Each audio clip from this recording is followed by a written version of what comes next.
Hello guys, welcome to my kitchen channel. તો આજે આપણે બનાવવાના છે એકદમ અલગ રીતે ટેસ્ટી ઢોકળા।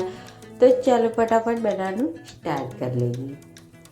તો એક ડુંગળી અને 200 ગ્રામ જેટલી દૂધીને મેં સરસ રીતે છોલીને ધોઈને એકદમ સરસ રીતે ઝીણી આપણે ચોપ કરી લેવાની છે। આ રીતે ઝીણી જારીથી ચોપ કરી લઈશું એટલે એકદમ સરસ રીતે ઝીણી કટ થાય।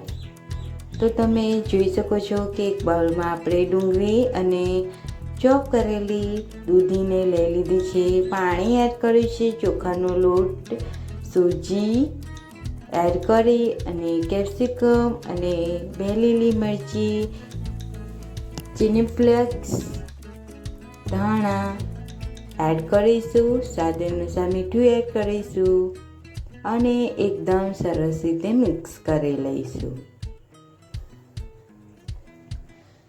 તો આ રીતે મિક્સ કરી લેવાનું છે અને થોડું પાણી એડ કરીને બેટરને રેડી કરી લઈશું અને 15 મિનિટ માટે રેસ્ટ માટે મૂકીશું। તો રેસ્ટ થઈ ગયું છે 15 મિનિટ। તો બેકિંગ સોડા અને ફ્રૂટ સોલ્ટ લઈ લીધો છે અને પાણીથી એક્ટિવ કરીને એકદમ સરસ રીતે મિક્સ કરી લઈશું બેટરમાં।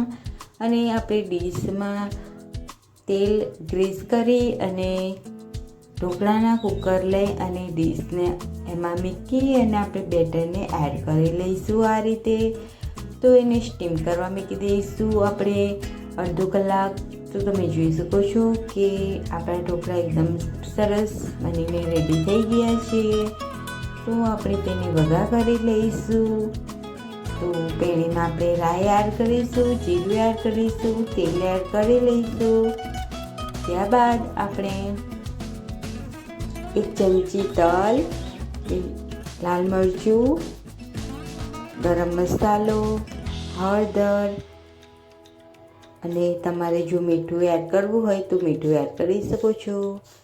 ત્યારબાદ આપણે લીલા મરચાં, ધાણા એડ કરીને ઢોકળાને એકદમ સરસ રીતે એડ કરીને મિક્સ કરી લઈશું।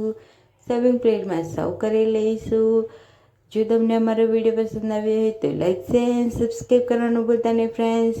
તો તમને આ રેસીપી કેવી લાગી કમેન્ટમાં જરૂર કહેજો। ત્યાં સુધી આવી જ રેસીપી માટે મળીએ બીજા વિડીયોમાં। ત્યાં સુધી બાય બાય।